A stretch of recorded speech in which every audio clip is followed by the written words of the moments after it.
Iran के नए supreme leader Mustafa Khamenei के संदेश ने मानो जंग का पासा पलट दिया है।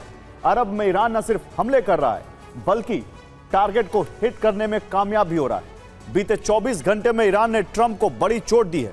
समंदर में जहां यूएसएस अब्राहम लिंकन को नुकसान पहुंचाने का दावा है, तो वही आसमान में अमेरिका के रिफ्यूलिंग टैंकर को तबाह कर दिया गया है, जो जंग में ईरान की सबसे बड़ी सफलता मानी जा रही है। एक्सपर्ट्स की माने तो ट्रंप ईरान में बुरी तरह फंस चुके हैं। जंग अगर लंबी चलती है तो ट्रंप भले इसे जीत ले, लेकिन इससे अमेरिका को बड़ा नुकसान होना तय है। बीते 24 घंटे में अमेरिका को ईरान युद्ध की सबसे बड़ी चोट पहुंची है।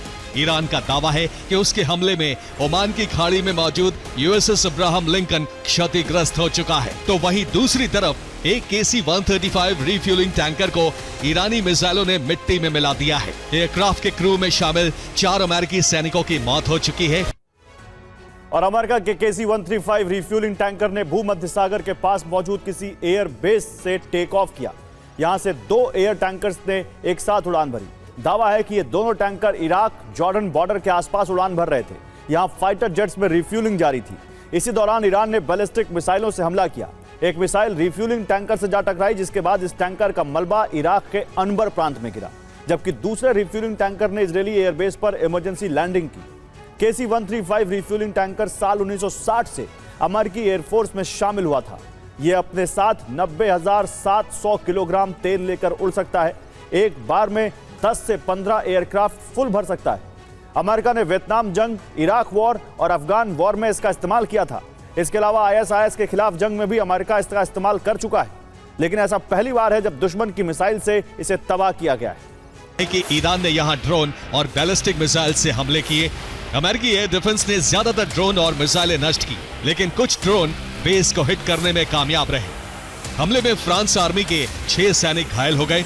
तो ईरान का दावा है कि जिस वक्त यूएसएस अब्राहम लिंकन पर हमला हुआ, तब वो ओमान की खाड़ी में मौजूद था और हॉर्मुज स्ट्रेट की तरफ आगे बढ़ रहा था। इसी दौरान एयरक्राफ्ट कैरियर पर मिसाइल और ड्रोन से हमला किया गया। ईरानी दावों की मानें तो यह हमला सफल रहा। यूएसएस लिंकन को हमलों में नुकसान पहुंचा है और वो पीछे हट गया है। हमले के वक्त यूएसएस अब्राहम लिंकन ईरान के मैरीटाइम जोन से करीब 340 किलोमीटर दूर मौजूद था। 24 घंटे पहले खबर आई थी कि यूएसएस जिब्राल्टार फोर्ट के लॉन्ड्री रूम में आग लग गई है।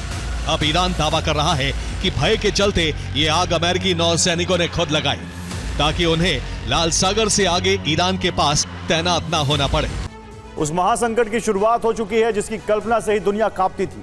ईरान के नए और सबसे कट्टर चेहरे मुस्तफा खामनेई ने अपना पहला ब्रॉडकास्ट जारी कर दिया, और यह कोई शांति का संदेश नहीं बल्कि पूरी दुनिया के लिए डेथ वारंट है। मुस्तफा ने दहाड़ते हुए साफ कर दिया है कि हॉर्मुज स्ट्रेट पर लगाई गई पाबंदी अब नहीं हटेगी जब तक कि ईरान पर हमले नहीं रोके जाते। मुस्तफा खामनेई का यह फैसला वैश्विक अर्थव्यवस्था पर ईरान के खंजर की तरह है। इस मंसूबे को नाकाम करने के लिए अमेरिका नया ब्लूप्रिंट बनाने में जुट गया है।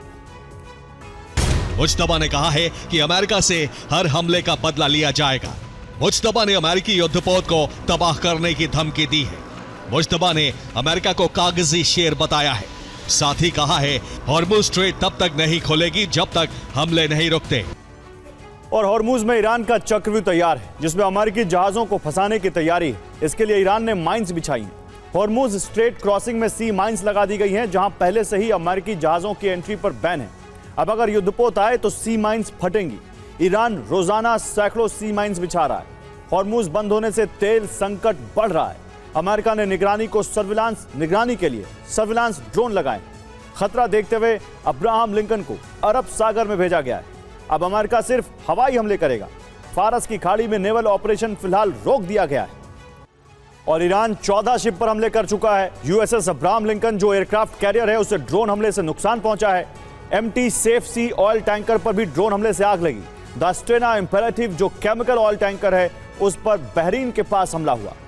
मेयूरी नारे शिप पर हॉर्मुज में हमला हुआ। यह थाईलैंड का शिप है। जयफिरोस जो माल्टा का टैंकर है, उसे मिसाइल हमले में नुकसान पहुंचा। एक्सप्रेस रोम जो लाइबेरिया का कंटेनर जहाज है, इस पर ईरान ने धमकी के बाद हमला किया। उन्होंने कहा है अमेरिकी नौसेना अभी तेल टैंकरों को सुरक्षा नहीं दे सकती। अभी नेवल फ्लीट अरब देशों में हमले रोकने के लिए लगाई गई है। और नए सुप्रीम लीडर मुस्तफा खामनेई अब तक सार्वजनिक रूप से सामने नहीं आए हैं, लेकिन उनके नाम से संदेश जारी हो रहे हैं और ईरान लगातार जवाबी मिसाइल हमले भी कर रहा है। इस बीच तेहरान में अल कुद्स डे मार्च के दौरान धमाकों की रिपोर्ट आई। दूसरी तरफ अमेरिका ने दावा किया कि मुस्तफा खामनेई गंभीर रूप से घायल हैं और उनकी जगह कोई और युद्ध के निर्णय ले रहा है। ट्रंप ने कहा है, हम ईरानी शासन के नेताओं को धरती के नक्शे से मिटा देंगे। उन्होंने ये भी कहा कि अमेरिका के पास बेजोड़ मारक क्षमता है, असीमित गोला बारूद है और पर्याप्त समय भी है, और हम ईरानी शासन को सैन्य और आर्थिक रूप से पूरी तरह नष्ट कर देंगे। बड़े संकट के समय में आमतौर पर शीर्ष नेता देश को संबोधित करते हैं, लेकिन अब तक मुस्तफा खामनेई का कोई वीडियो संदेश सामने नहीं आया।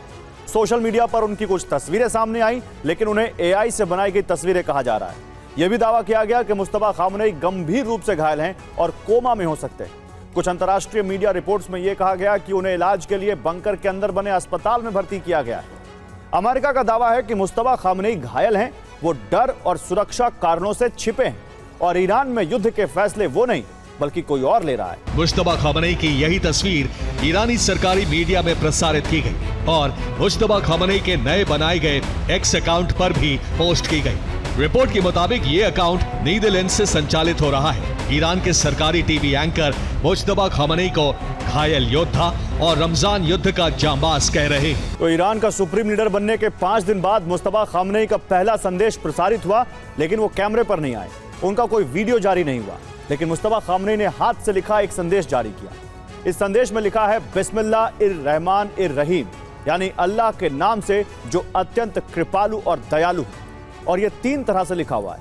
दावा है कि पहली लिखावट इस्लामिक क्रांति के संस्थापक रूहुल्लाह खुमैनी की है, दूसरी हैंडराइटिंग उनके बाद सुप्रीम लीडर बने अली खामनेई की है और तीसरी नए सुप्रीम लीडर मुस्तफा खामनेई की। पहले ही संदेश में मुस्तफा ने कई सख्त चेतावनियां दी हैं। पहली चेतावनी है, होर्मुज स्ट्रेट बंद रहेगा। अरब देशों से कहा है कि वो अपने यहां मौजूद अमेरिकी सैन्य ठिकानों को बंद करें। यह भी कहा है कि ईरान अपने हमले जारी रखेगा। मुस्तफा खामनेई के नाम से जारी संदेश में कहा गया है कि दुश्मनों से बदला लिया जाएगा और ईरान पर नए नुकसान का मुआवजा भी वसूला जाएगा। मुस्तफा की यह हमधमकी सीधे सीधे कतर, बहरीन, UAE, इराक और कुवैत जैसे उन देशों के लिए है जहां अमेरिका के बेस है। और ट्रंप युद्ध से निकलने के रास्ते खोज रहे हैं और इजरायल ने अब युद्ध को सिविलाइजेशन यानी सभ्यता की जंग बना दिया है। इजरायल के प्रधानमंत्री बेंजामिन नेतन्याहू ने कहा है कि मसीहा की वापसी होगी, यानी वो इजरायल के उस सुनहरे दौर की बात कर रहे हैं जब अरब में इजरायल ही अकेला सुपर पावर होगा। सभ्यता की जंग के असर जमीन पर दिखने लगे। ईरान के कई ऐसे ऐतिहासिक स्थलों पर हमले हुए हैं जो 1000 साल पुराने। ईरान पर हो रही भीषण बमबारी अब सिर्फ राष्ट्रीय सुरक्षा की जंग नहीं है, बल्कि यह नस्लीय जंग में तब्दील हो रही है। इजरायल ईरान के ऐतिहासिक धरोहरों पर हमले कर रहा है। 14वीं सदी के गुलिस्तान पैलेस पर हमले हुए हैं। ये स्वाभाविक है कि जिस शासन का इतिहास 100 साल पुराना भी नहीं है, वो प्राचीन सभ्यताओं से नफरत करता है। इजरायल में मसीहा का विचार केवल धार्मिक नहीं, बल्कि माना जाता है कि मसीहा की वापसी का मतलब है यहूदी देश ही सर्वोच्च होगा।